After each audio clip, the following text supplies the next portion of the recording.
ప్రభునందు నాకు అత్యంత ప్రియులారా,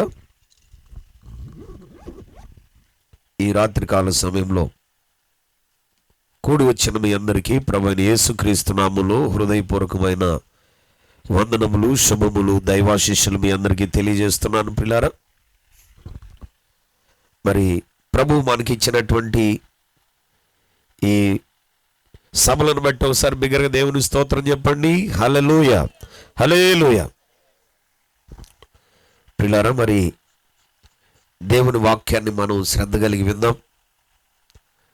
అందరూ మరి దేవుని పరిశుద్ధ గ్రంథముల నుంచి యాకోబు పత్రిక 5వ అధ్యాయము 12వ వచనాన్ని నేనే చదువుతున్నాను. అందరూ శ్రద్ధ కలిగి చూడండి. నా సహోదరులారా, ముఖ్యమైన సంగతి ఏదనగా ఆకాశము తోడని గాని భూమి తోడని గాని మరి దేని తోడని గాని ఒట్టు పెట్టుకొనక మీరు తీర్పు పాలు కాకుండానట్లు అవునంటే అవును, కాదంటే కాదు అని ఉండవలెను. దేవుడి వాక్యము మన వినికిల్లో దీవించి ఆశీర్వదించునుగాక. అలాగే మరొక వాక్య భాగాన్ని కూడా మనం చదువుకుందాం. మత్తయి సువార్త 23వ అధ్యాయము 23వ వచనాన్ని కూడా నేనే చదువుతున్నాను, మీరందరూ కూడా చూడండి. అయ్యో వేషధారులైన శాస్త్రులారా, పరిసయ్యులారా, మీరు పుదీనాలోను సోపులోను జీలకర్రలోను 10వ వంతు చెల్లించి ధర్మశాస్త్రములో ప్రధానమైన విషయములను అనగా న్యాయమును, కనికరమును, విశ్వాసమును విడిచిపెట్టితిరి. వాటిని మానక వీటిని చేయవలసి ఉండెను. దేవుడి వాక్యమును మన వినికిల్లో దీవించి ఆశీర్వదించునుగాక. బిగ్గరగా మనం దేవునికి స్తోత్రం చెప్దాం. ఒకసారి చేతులెత్తి చెప్దాం. ఒకసారి హల్లెలూయా, హల్లెలూయా. ప్రియులారా, మనం చదువుకున్న వాక్య భాగాన్ని మనం గమనించినప్పుడు దేవుడు తన వాక్యము ద్వారా మరి మనతో మాట్లాడుతాడు అనేటువంటి ఆ గ్రహింపుతో మనం దేవుని వాక్యాన్ని వినాలి. దేవుడు వాక్యము ద్వారా మనతో మాట్లాడే దేవుడు అనేటువంటి విషయాన్ని మనం గ్రహించాలి. ప్రియులారా, దేవుని స్వరము, దేవుని యొక్క మాట మరి బైబిల్ గ్రంథం. దేవుడు తాను మనకు చెప్పాలనుకున్నటువంటి అన్ని విషయాలు కూడా బైబిల్ గ్రంథంలో మరి రాయించి మన కోసం మరి ఈ పరిశుద్ధమైన బైబిల్ గ్రంథాన్ని దేవుడు మనకి ఇచ్చాడు. బైబిల్ ఒకసారి చేతిలో పట్టుకుందాం ప్రియులారా. ఒకసారి బైబిల్ చేతిలో పట్టుకుందాం అందరూ కూడా. ప్రతిరోజు మీరు దేవుని వాక్యాన్ని చదువుకోవాలని, దేవుడు వాక్యము ద్వారా మనతో మాట్లాడే ఆ మాటలను అనుసరించి మీరు జీవించాలని దైవ సేవకుడుగా నేను మీకు తెలియజేస్తూ ఉన్నాను. ప్రభునందు నాకు అత్యంత ప్రియులారా, బైబిలు చాలా విశేషమైనది. బైబిల్ చాలా శ్రేష్టమైంది. ఒకసారి ఒక బ్రాహ్మణుడు రోడ్డు మీద నడుచుకుంటూ పోతా ఉన్నాడు. రోడ్డు మీద నడుచుకుంటూ పోతుంటే ఆయన కాలికి ఒక కరపత్రం తగిలింది. ఆ కాలుకి అది తట్టుకున్నప్పుడు దాన్ని తీయటానికి వంగి దాన్ని పడైపోతుంటే దాని మీద ఏదో రాసి ఉంది. అది చదువు వచ్చిన వ్యక్తి కాబట్టి ఆ బ్రాహ్మణ పురోహితుడు దాన్ని గబక్కన ఏదో రాసి ఉందని ఇట్లా చూసేసరికి అందులో దేవుడు లోకమును ఎంతో ప్రేమించెను అనే మాట కనపడింది. దేవుడు లోకమును ఎంతో ప్రేమించెను అనేటువంటి మాట కనపడింది. ఆ మాట మరి ఆయన హృదయాన్ని తాకింది. ఒక్క మాట ఆయన హృదయాన్ని తాకింది. ఎన్నో గ్రంథాలు నేను చదివాను, ఎన్నో వేదములు, పురాణములు, ఇతిహాసములు, అరణ్యకములు అన్నిటిని కూడా నేను చదివాను. కానీ ఎక్కడ కూడా ఇటువంటి అద్భుతమైన మాట నాకు కనబడలేదు. ఇది ఎంత బాగుంది, దేవుడు లోకమును ఎంతో ప్రేమించననే మాట ఎంత బాగుంది అని ఆయన అనుకొని, అది ఏ పుస్తకంలో ఉన్నటువంటి మాట అని తెలుసుకొని ఆ పుస్తకం అంతటిని తెప్పించుకొని చదువుకొని తర్వాత ప్రభువైన యేసుక్రీస్తును సొంత రక్షకుడిగా అంగీకరించి గొప్ప పరిచర్య చేసి అనేకమైన పాటలు రాశాడు. ఆయన పేరు పురుషోత్తమ చౌదరి గారు. చప్పలు కొట్టి దేవుని మహిమపరచండి, గట్టిగా చప్పలు కొట్టాలి ప్రియులారా. ఆయన మరి ఒక బ్రాహ్మణుడు, ఆయన ఒక బ్రాహ్మణుడు. నా స్నేహితులారా, ఒక దేవుణ్ణి ఎరగనటువంటి ఒక వ్యక్తికి దేవుణ్ణి ఎరిగినటువంటి ఒక వ్యక్తి స్నేహితుడిగా ఉన్నాడంట. ఆ దేవుణ్ణి ఎరగనటువంటి వ్యక్తికి పుట్టినరోజు వస్తే ఈ దేవుణ్ణి ఎరిగినటువంటి వ్యక్తి ఒక బైబిల్ బహుమతిగా ఇద్దాం అనుకున్నాడంట. ఆ బైబిల్ బహుమతిగా ఇద్దాం అనుకుంటే తీరా ఆ బైబిల్ ఆ వ్యక్తికి ఇష్టం లేదు, ఈ స్నేహితుడికి ఇష్టం లేదు. కానీ మంచి స్నేహితుడు, ప్రాణమిత్రుడు, మరి ఇస్తుంటే నేను కాదనకూడదు కదా అని చెప్పి తీసుకున్నాడు. అప్పుడు ఆ స్నేహితుడు చెప్పాడు, నీకు నా స్నేహం నేనంటే నీకు ఇష్టమైతే ఎప్పుడైనా నీకు నేను చెప్పిన మాట గుర్తొస్తే ఎప్పుడైనా ఒకసారి ఈ బైబిల్ తెరిచి చదువు అని ఒక మాట తీసుకున్నాడు. ఒక్కసారి నా కోసం చదువు అన్నాడంట. సరే ఒక్కసారే కదా చదవమన్నాడని తీసుకున్నాడు. ఒక నెల రోజులు అది అక్కడ పడేశాడు. ఎప్పుడో స్నేహితుడికి ఇచ్చిన మాట గుర్తొచ్చి బైబిల్ ఓపెన్ చేశాడు. బైబిల్లో ఉన్న దేవుడు ఎవరో కూడా ఆయనకు తెలియదు. ఒక దేవుణ్ణి ఎరగనటువంటి వ్యక్తి అతను. అయితే తెరవగానే సామెతల గ్రంథంలో నా కుమారుడా అనే మాట ఆయనకు కనబడింది. అప్పుడు ఆ చదివినటువంటి ఆ యొక్క దేవుణ్ణి ఎరగనటువంటి ఆ వ్యక్తికి ఏమనిపించిందంటే, నేనెప్పుడూ ఈ బైబిల్ దేవుడికి ప్రార్థన చేయలేదు, నేనెప్పుడూ ఈ దేవుణ్ణి మరి ఈ దేవుడి దగ్గరికి వెళ్ళలేదు, ఒక కొబ్బరికాయ కూడా కొట్టలేదు, నేను అసలు ఈ దేవుడు ఎవరో కూడా నాకు తెలియదు, నేను ఎప్పుడు ఈయనకి నైవేద్యం ఇవ్వలేదు, హారతులు ఇవ్వలేదు. మరి ఫస్ట్ అటెంప్ట్లోనే నన్ను ఎంత ప్రేమగా పిలిచాడే, నా కుమారుడా అని నన్ను పిలిచాడే, ఈయన ఎంత ప్రేమ కలిగినోడో అని నా కుమారుడా అనేటువంటి ఆ మాట ద్వారా ఆ దేవుణ్ణి ఎరగనటువంటి వ్యక్తి రక్షించబడ్డాడంట. చప్పలు కొట్టి దేవుని మహిమపరచండి, గట్టిగా చప్పలు కొట్టాలి. ఒక్క మాట బైబిల్లోది మన జీవితాలను శాసిస్తుంది అన్న సంగతి మనం గుర్తుపెట్టుకోవాలి. మరి ఇంత వాక్యం వింటున్నా కూడా నువ్వు ఎందుకు అట్లా ఉంటున్నావు అంటే, దేవుని వాక్యం నిన్ను శాసించకుండా నువ్వే అడ్డుకుంటున్నావు. దేవుని వాక్యం నీ జీవితాన్ని నడిపించకుండా నువ్వే దాన్ని ఆటంకపరుస్తా ఉన్నావు. ఈ రాత్రి నువ్వు దేవుని వాక్యం తన పనిని నీ హృదయంలో చేయనివ్వు, నువ్వు అడ్డుకోమాకు. దేవుని వాక్యాన్ని తన కార్యం చేయనివ్వు, దేవుని వాక్యం నీ హృదయంలో పని చేయనివి ఈ రాత్రి. అప్పుడు నీ జీవితం ఎంత ఆశీర్వాదకరంగా ఉంటుందో అది చెప్పడానికి మాటలు సరిపోవు ప్రియులారా. ఒక్క మాట ఒక క్రైస్తవేతరుణ్ణి రక్షణలోకి నడిపించి ప్రియులారా అనేక మందికి ఆశీర్వాదకరంగా మార్చిందే. ఒక్క మాట మన జీవితాలను శాసిస్తుంది బైబిల్లో ఉన్నటువంటి మాట. ఈ ఒక్క మాట అనేక మందిని రక్షించింది. ఈ ఒక్క మాట నీ అంతరంగాన్ని కదిలించింది. కాబట్టి దేవుని వాక్యం నీ హృదయంలో పనిచేయనివి రాత్రి శ్రద్ధ కలిగి దేవుడు నాతో మాట్లాడుతున్నాడని ఆ గ్రహింపుతో నువ్వు దేవుని వాక్యాన్ని విను. బిగ్గరగా దేవుని స్తోత్రం చెబుదాం ఒకసారి, త్వరగా గట్టి చెప్పాలి అందరూ కూడా. మరి యాక్చువల్గా టైం చాలా అయిపోయింది. ఇది మనం 10 అవుతా ఉంది టైము, ముగించుకోవాల్సిన మరి టైం అన్నమాట. అయితే అయినా కూడా మనము మరి శ్రద్ధ కలిగి మనం దేవుని వాక్యం ఆలకిస్తే ప్రభు మనల్ని దీవిస్తాడు. అవునా కాదా? దేవుని స్తోత్రం చెప్పండి. ఈ డీజేలకి సినిమా పాటలకి డ్యాన్సులు వేసేవాళ్ళు తెల్లారుదలు నిద్ర లేకపోయినా ఎగరట్లేదండి, ఎగురుతున్నారు లేదా? మీరు చూడండి, రోడ్ల మీద డీజే శబ్దం వినపడితే నిద్రపోయేవాడు కూడా లేచి వస్తాడా లేదా? ఏదైనా సరే ఒక మ్యూజిక్ వినపడుతుంటే ఒక ఏదైనా సెలబ్రేషన్ రోడ్డు మీద వెళ్తూ ఉంటే ప్రియులారా ఇక అది అయిపోయేదాకా నిద్రపోరు. ఏదైనా ఈవెంట్ ఉంటే ఆ ఈవెంట్ అయిపోయేదాకా నిద్రపోరు. మరి దేవుని వాక్యం అంతకంటే విలువైంది. కాబట్టి మనం వాక్యం అయిపోయి సభ ముగించబడి మనం ప్రార్థన ఆశీర్వాదం అయిపోయేదాకా మన కళ్ళు భారంగా ఉండకుండును గాక. చెప్పండి, నేను చెప్పాను, మీరు రిసీవ్ చేసుకోవటమే. భారంగా ఉండకుండును గాక. మీరు ఇప్పుడే కొంతమంది కళ్ళు భారం అయిపోయినాయి, కొంతమందికి పగలు పని చేస్తూ ఉంటారు ప్రియులారా. మరి అందరూ పని చేయాలి, బాడీ శరీరం అలసిపోయింది. అయినా కూడా కొంచెం మనం ఓపిక తెచ్చుకొని శ్రద్ధ కలిగి మనం వాక్యం వింటే ప్రభు తప్పకుండా మనల్ని ఆశీర్వదిస్తాడు.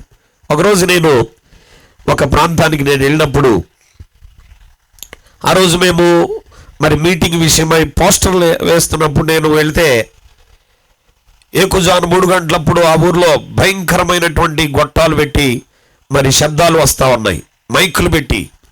ఏమిటా శబ్దాలు అని చెప్పేసి అక్కడ పోయి చూస్తే అక్కడ సత్య హరిశ్చంద్ర నాటకం వేస్తూ ఉన్నారు. సత్య హరిశ్చంద్ర నాటకంలో ప్రియులారా మరి భూతద్దాలు పెట్టుకున్నటువంటి ముసలోళ్ళు మొదలుకొని మరి అందరూ కూడా ఆడ కూర్చొని కన్ను రెప్పపాటు కూడా లేకుండా, నిద్ర మత్తు అనేది కనబడకుండా చింతామణి ఏం చేసింది అని అంటూ చూస్తున్నారు వాళ్ళు. హరిశ్చంద్ర పద్యం ఎట్టబాడుతున్నాడు ఆయన అని ఆ గాత్రాన్ని ఆనందంలోకి, ఆ గాత్రంలో ఆనందిస్తున్నారు వాళ్ళు. దేవుని వాక్యం అంతకంటే విలువైంది. చప్పట్లు కొట్టి దేవుని మహింపరచండి. హరిశ్చంద్ర నాటకం కంటే దేవుని వాక్యం విలువైంది కాదా? డీజే మ్యూజికల్ కంటే దేవుని వాక్యం విలువైంది కాదా? ఒక క్రైస్తవుడుగా నువ్వు దేవుని వాక్యాన్ని వినేటప్పుడు అంత శ్రద్ధ నీకు వినపడాలి. దేవుని వాక్యం వినేటప్పుడు మనకు అసలు నిద్రమత్తు అనేది రాకూడదు, అంతే. రావచ్చా? రాకూడదు, అంతే. ఆ మైండ్ సెట్ కలిగి ఉండు. ప్రభు ఖచ్చితంగా నిన్ను ఆశీర్వదిస్తాడు. ప్రభు ఖచ్చితంగా నిన్ను దర్శిస్తాడు. నీకు ఆ వరమనిస్తాడు, ఆ కృపనిస్తాడు. ఈ రాత్రి నేను కొన్ని విషయాలు త్వరగా చెప్పి ముగిస్తాను ప్రియులారా. మరి డయానన్న గారు, మరి పాస్టమ్ గారు, పోలూరు క్రిస్టియన్ అసెంబ్లీస్ మరి మమ్మల్ని చేర్చుకొని ఈ 3 దినాలు ఈ పరిచర్యకి, ఈ సాహసోపేతమైనటువంటి సేవకి మరి వారు ముందుకొచ్చారు. బిగ్గరగా దేవుని స్తోత్రం చెప్పండి వాళ్ళని బట్టి. ప్రియులారా, మరి ఈ పొలంలో ఊరుకు దాదాపుగా 2 కిలోమీటర్ల దూరంలో మీటింగ్ ఏర్పాటు చేయటం అంటే అది ఎంతో మరి సాహసోపేతమైనటువంటి కార్యం. అయితే అన్న మరి భారంతో ప్రార్థనాశాల ఏర్పాటు చేశాడు ఇక్కడ. దేవుని స్తోత్రం చెప్పండి. ప్రార్థనాశాలకు వచ్చి మీరు ప్రార్థన చేసిన వాళ్ళు ఎవరైనా ఉన్నారు ఇక్కడ? పగలు టెంట్ వేసినప్పుడు మరి దాదాపుగా 10 రోజుల ముందు నుంచి ప్రార్థనాశాల ఏర్పాటు చేసి టెంట్ వేసి ఎండలో మరి అనేక మంది పగటి కాలంలో వచ్చి ఈ సభల కోసం ప్రార్థన చేశారు. ఎంతోమంది ప్రార్థనల మధ్యలో మనం ఉన్నాం ఈ రాత్రి. ఎంతోమంది ప్రార్థనలు ప్రహరీ ఈ సభ మీద ఉన్నది. ఎంతోమంది ప్రార్థన కన్నీటి వెల ఈ సభల వెనకాల ఉంది. కాబట్టి పరిశుద్ధాత్మ దేవుడు తన కార్యం నిశ్చయంగా జరిగిస్తాడు. ఈ సభల వెనకాల ప్రార్థన పునాది ఉంది. ప్రియులారా, మొదటిసారి నేను ఒక సభల విషయమై మరి ఒక ప్రార్థనాశాల ఏర్పాటు చేసి అదే స్థలంలో కొన్ని రోజులు ప్రార్థన చేయటం మొదటిసారి నేను మరి అన్నోళ్ళ పరిచర్యలో చూశాను. చప్పట్లు కొట్టి దేవుని మహిమపడదాం. గట్టి చప్పట్లు కొడదాం ప్రియులారా. కొట్టండి, గట్టి కొట్టాలి ప్రియులారా. ఖచ్చితంగా నిశ్చయముగా దేవుడు తన దాసులను మరి వారి కుటుంబాన్ని దేవుడు మరి తన పరిచర్యలో విరివిగా, విస్తారముగా, బలముగా వాడుకొనుగాక. ప్రియులారా, మరి ఈ రాత్రి ఆ ప్రార్థన మూలుగుల మధ్యలో పరిశుద్ధాత్మ స్వరము మనం వినాలి ప్రియులారా. మనం చదువుకున్న లేఖన భాగంలో యాకోబు పత్రిక 5వ అధ్యాయంలో మనం గమనించినప్పుడు ముఖ్యమైన సంగతి ఏదనగా అన్నాడు. యాకోబు పత్రిక 5వ అధ్యాయములో మనం చదువుకున్న మూలవాక్యాన్ని గమనించినప్పుడు ముఖ్యమైన సంగతి ఏదనగా అన్నాడు 12వ వచనంలో. అలాగే మత్తయి 23:23 మనం గమనించినప్పుడు ప్రధానమైన విషయములు అన్నాడు. ఈ 2 విషయాలు మనం జాగ్రత్తగా మనసు పెట్టాలి. ముఖ్యమైన సంగతులు, ప్రధానమైన విషయాలు. ప్రియులారా, మనిషి జీవితంలో చాలా విషయాలు ఉంటాయి. మన జీవితంలో, మన కుటుంబంలో చాలా సంగతులు ఉంటాయి. ఎన్నో విషయాలు, విశేషాలు ఉంటాయి. అయితే అన్నీ ముఖ్యమైనవి కాదు. వాటిలో కొన్ని ముఖ్యమైనవి ఉంటాయి, కొన్ని ముఖ్యముగానే ఉంటాయి. మన జీవితంలో కానీ, మన మాటల్లో కానీ, మన యొక్క కుటుంబాలలో కానీ ముఖ్యమైన సంగతులు కొన్ని ఉంటాయి. ప్రధానమైన విషయాలు కొన్ని ఉంటాయి, అప్రధానమైనటువంటి విషయాలు కొన్ని ఉంటాయి. ప్రియులారా, ప్రధానమైన సంగతులు కొన్ని ఉంటాయి, ప్రధానము కాని సంగతులు కొన్ని ఉంటాయి. ముఖ్యమైన విషయాలు కొన్ని ఉంటాయి, ముఖ్యము కాని విషయాలు కొన్ని ఉంటాయి. అయితే ఈ రాత్రి దేవుని వాక్యము ద్వారా ఒక మనిషి జీవితంలో ముఖ్యమైన సంగతులు ఏంటి, నీ జీవితంలో ముఖ్యమైనటువంటి విషయాలు, ప్రధానమైనటువంటి విషయాలు ఏమున్నాయి? చాలామంది అనుకుంటారు డబ్బు సంపాదించడం చాలా ముఖ్యమండి, డబ్బు లేకపోతే ఎవరిని గౌరవించడండి అంటారు. మంచిదే. చాలామంది మరి అభిప్రాయాలు ఎట్లుంటాయంటే, పిల్లరా మంచి ఆరోగ్యం కలిగి ఉండటం చాలా ముఖ్యమండి, ఆరోగ్యం లేకపోతే ఎవరో మరి చూడరు మనల్ని అంటారు. నిజమే, అది కూడా. అయితే పిల్లరా అంతటితోనే ముఖ్యమైన విషయాలు అయిపోతున్నాయా? ఒక మనిషి జీవితంలో ముఖ్యమైన సంగతులు ఏముంటాయి? ఒక మనిషికి ఆరోగ్యంగా ఉండటం ముఖ్యమైన సంగతే. ఒక మనిషి పిల్లల డబ్బులు సంపాదించి మరి జీవనం చేయటం ముఖ్యమైన సంగతే, అవసరమైన సంగతే. అయితే అవి మాత్రమే ముఖ్యమైన సంగతులు అనుకోకూడదు, ఇంకా చాలా ముఖ్యమైన సంగతులు ఉన్నాయి. ఈ రాత్రి కొన్ని విషయాలు పరిశుద్ధాత్మ దేవుని నడిపింపులో నేను మీకు తెలియజేస్తాను ప్రియులారా. లూకాసు వార్త 5వ అధ్యాయం, లూకాసు వార్త 5వ అధ్యాయము 8వ వచనాన్ని చదువుకుందాం ప్రియులారా. సీమోను పేతురు అది చూచి యేసు మోకాళ్ళ ఎదుట సాగిలపడి, ప్రభువా నన్ను విడిచిపొమ్ము, నేను పాపాత్ముడునని చెప్పెను. సీమోను పేతురు మరి గెన్నెసరతు అనే సరస్సు తీరమున యేసుక్రీస్తు ప్రభు జనములకు మరి వాక్యం చెబుతూ ఉన్నాడు.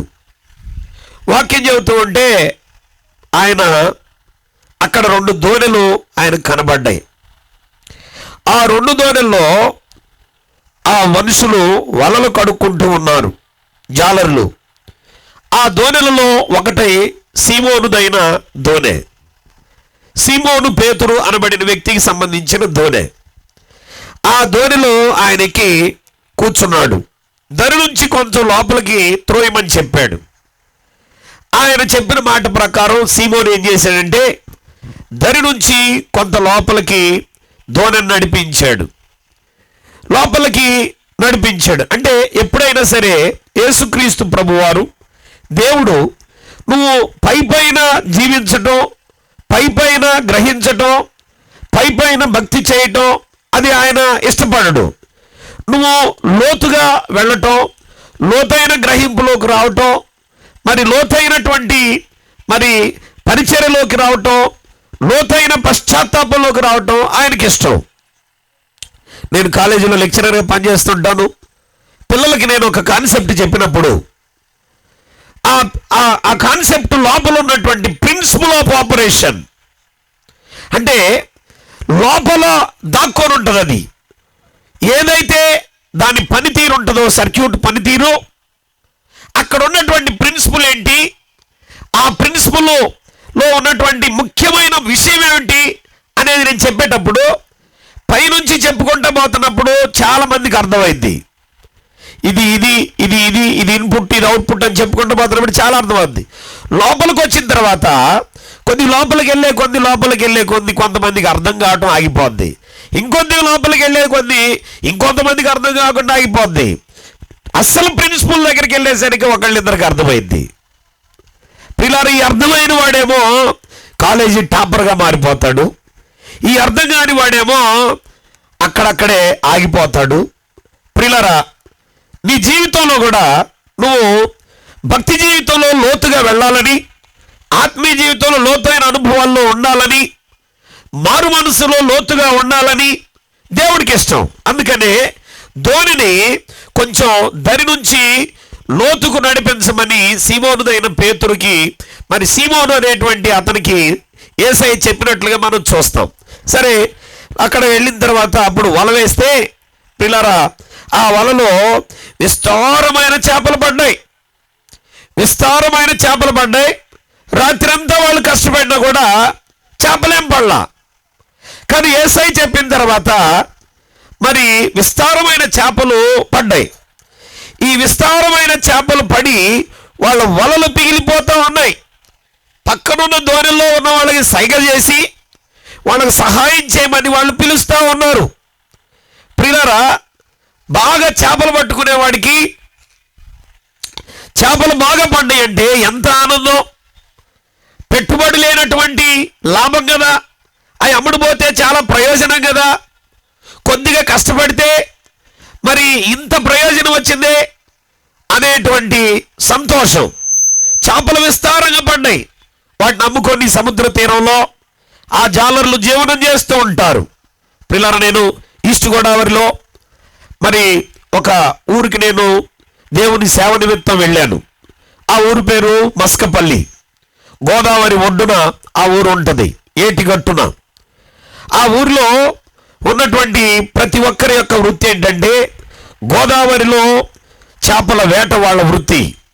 ఏ ఇంటికి పోయినా సరే చేపల వాసన వస్తూ ఉంటుంది వాళ్ళ ఇంట్లో. నేను మరి ఏ ఇంటికి పోయినా కూడా అక్కడ చేపల కూర, చేపల వేపుడు, చేపల వల, చేపల వాసన ఎక్కడ చూసినా కదే. ఆ ఊర్లో ఏ ఇంటికి పోయినా ఇదే పరిస్థితి. నేను ఆ పాస్టర్ గారిని అడిగాను, ఏమిటి ఇక్కడ అంటే, వీళ్ళందరూ గోదావరిలోకి వెళ్ళి చేపలు పట్టుకుని జీవనం చేసేటువంటి జాలర్లండి. వాళ్ళు వేటకెళ్ళినప్పుడు వాళ్ళకి చేపలు దొరుకుతాయి, వాటిని నమ్ముకొని వాళ్ళు జీవనం చేస్తారు, అదే వాళ్ళ వృత్తి అని ఆ పాస్టర్ గారు చెప్పాడు. పిల్లరా, మంచి చేపలు పడినప్పుడు, విలువైన చేపలు పడినప్పుడు బాగా వాళ్ళ వ్యాపారం బాగా సాగింది, సంపాదన బాగుంటుంది. ఒక్కోసారి చేపలు పడినప్పుడు వాళ్ళకి సంపాదన ఉండదు, ఆ రోజు వాళ్ళకి జీవనం మరి ఆ సమయంలో వాళ్ళకి జీవనం ఉండదు అని ఆ పాస్టర్ గారు చెప్పాడు. వీళ్ళకి చేపల మీద వాళ్ళ జీవనం సాగుతూ ఉంటుంది, ఈ జాలర్లది. అయితే చేపలు పడటం అనేది చాలా సంతోషంగా మారింది. రాత్రులు వాళ్ళు పనిచేస్తూ ఉన్నారు చేపల కోసం. అంటే వాళ్ళ జీవన మరి విధానం, వాళ్ళ జీవితానికి అవసరమైన పని, ఆ జీవనానికి జీవనోపాధి ఎంత ముఖ్యమైనదిగా వాళ్ళు భావించారో రాత్రుల పూట కూడా వాళ్ళు పని చేస్తూ ఉన్నారు. అయితే వాళ్ళకేం చేపలు పడలేదు. యేసయ్య మాట విని లోపలికి వెళ్ళి చేపలు వల వేస్తే విస్తారమైన చేపలు పడ్డాయి. అయితే పేతురు ఆ విస్తారమైన చేపలు చూసి, ఆ లాభాన్ని చూసి, ఆ ఆశీర్వాదాన్ని చూసి అందరూ కళ్ళు మరి మిడుగులు గొరిపేళ్ళట్టుగా సంతోషపడుతూ సంబరపడుతూ మరి ఎంతో ఉత్సాహంగా ఉల్లాసంగా ఉంటూ ఉండగా పేతురు ఏం చేశాడంటే యేసయ్య ఎదుట మోకాళ్ళ మీద పడ్డాడు. ఆయన మోకాళ్ళ దగ్గర సాగిల పడ్డాడట. యేసు మోకాళ్ళు ఎదుట సాగిల. అదేంటి జరిగిన విషయం ఏంటి? ఈయనేం చేస్తున్నాడు? చేపలు పడితే చాలా గంతులు వేసుకుంటే వీళ్ళు అమ్ముకోవాలి కదా, చేపలు పడితే చాలా సంతోషపడాలి కదా, చాలా లాభం వచ్చిందని ఆహ్లాదకరంగా ఆనందించాలి కదా. అలా కాకుండా సడి సప్పుడు లేకుండా ఏడి మనిషిని చూసే లోపల యేసయ్య మోకాళ్ళ దగ్గర సాగిల పడినట్లుగా బైబిల్ చెబుతుంది. ఎందుకు సాగిల పడ్డాడు? ఏమి జరిగింది పేతురు జీవితంలో? పేతురుకి ఏం గుర్తొచ్చింది? బిగ్గరగా చేతులు దేవుని స్తోత్రం చెప్పండి. చేతులు ఎత్తాలి, అందరూ కూడా గట్టిగా చేతులు ఎత్తాలి. బిగ్గరగా చెప్పండి ఒకసారి. హల్లెలూయా, హల్లెలూయా. పేతురుకి ఏం గుర్తొచ్చింది? పిల్లరా, మన ఎదురుగా ఒక 10 లక్షల డబ్బులు వస్తా ఉన్నాయి అనుకోండి, మనకి ఎన్ని గుర్తొస్తాయండి? డోక్రా డబ్బులు రాబోతున్నాయి అనుకోండి, ఎన్ని లెక్కలు వేస్తామండి? ఏమండి, డోక్రా డబ్బులు రాబోతున్నాయి అనుకోండి, నీకు ఎన్ని లెక్కలు ఉంటాయి? ఒక 2 లక్షలు నీకు డోక్రా డబ్బులు వచ్చినాయి అనుకోండి, ఆ 2 లక్షలకు నువ్వు ఎన్ని లెక్కలేస్తావు? మొన్న ఒక ఆయన అన్నాడు, మా అమ్మాయి పెళ్లి పెట్టుకోబోతున్నాం పాస్టర్ గారు అన్నాడు. మంచిదే కదండి, మరి పెళ్లికి డబ్బులు లేవండి పాస్టర్ గారు అన్నాడు. అదేందండి, పెట్టుకోబోతామేంది, మళ్ళీ పెళ్లికి డబ్బులు లేదంటే ఏందండి? సరే అన్నాడు కదా ఆయన. మరి నాకు ఎక్కడైనా డబ్బులు ఇప్పించండి పాస్టర్ గారు అన్నాడు. నేను అనుకున్నాను ఆయన దేవుని సేవకుడు ఆయన.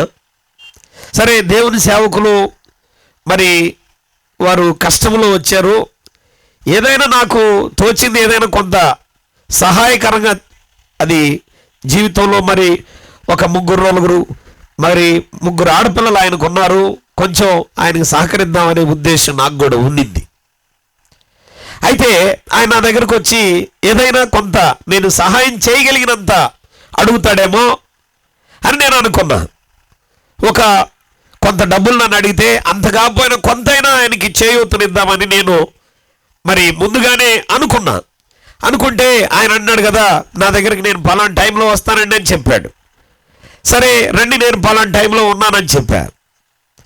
ఆయన వచ్చి అన్నాడు కదా, పాస్టర్ గారు మరి మా అమ్మాయి పెళ్లి పెట్టుకుంటున్నామండి, మరి దానికి డబ్బులు నాకు కావాలండి మరి అన్నాడు. సరే నన్ను ఏదైనా సహాయం అడుగుతున్నాడేమో, మరి కొంతైనా మనం సహకరిద్దామని నేను అనుకుంటుంటే ఆయన అన్నాడు కదా, నేనేదో 5,000 10,000 దగ్గర నేను ఆలోచన చేసుకుంటా ఉన్నా కొంత ఆయనకి సహాయం చేద్దామని.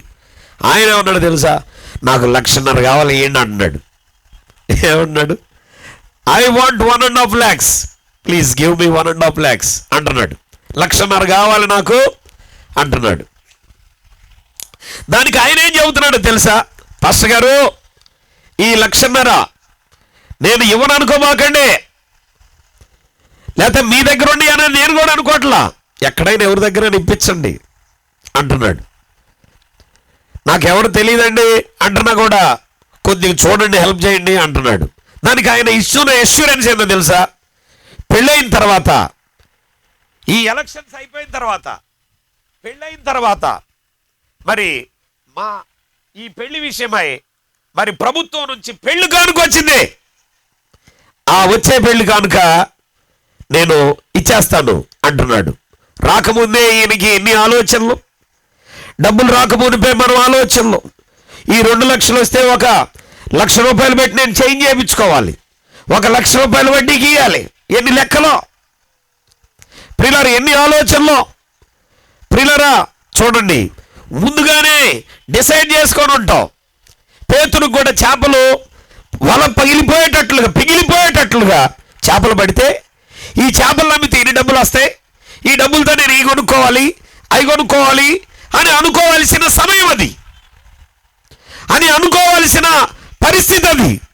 కానీ ఏమైందో ఏమో నాకు అర్థం కాలేదు. కానీ పేతురు చేపలను చూసి యేసయ్య మోకాళ్ళ ఎదుట సాగిలపడ్డాడు.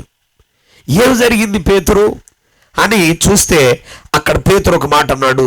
5:8 మళ్ళీ చదవమా, లూకా 5:8. సీమోను పేతురు అది చూచి యేసు మోకాళ్ళ ఎదుట సాగిలపడి ప్రభువా నన్ను విడిచిపొమ్ము, నేను పాపాత్ముడనని చెప్పాను. ఎక్కడైనా యేసయ్య ఏమైనా మాట్లాడాడా పేతురుతో?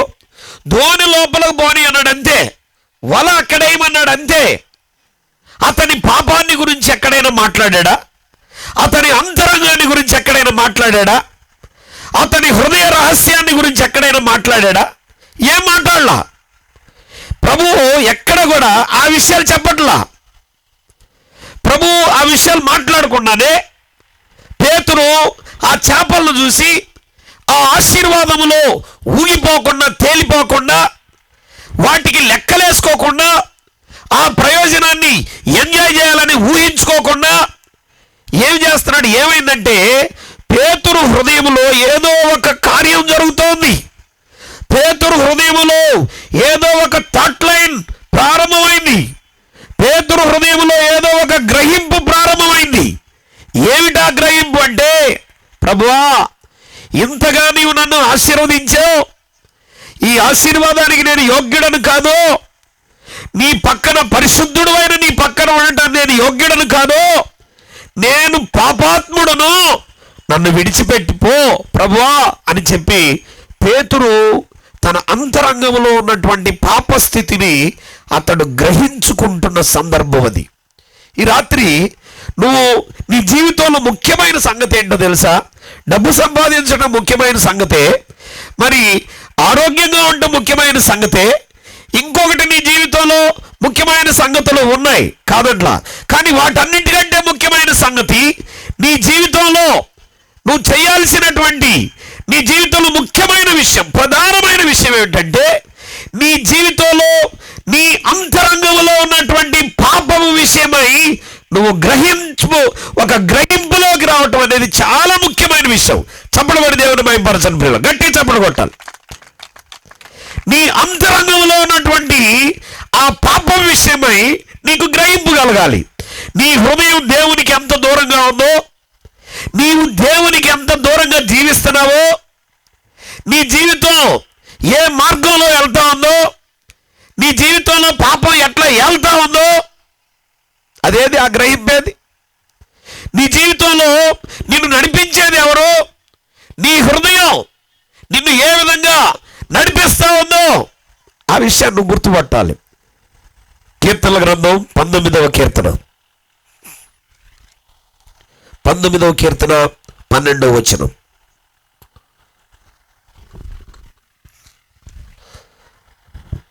కీర్తన 12వ వచనం చదువుకుందాం. తన పొరపాటులు కనుగొనగలవాడెవడు? తన పొరపాటులు కనుగొనగలవాడెవడు? చూడండి ప్రియులారా, చూడండి. పేతురు ఆశీర్వాదాన్ని చూసి ఆశీర్వాదంలో తేలిపోట్లా.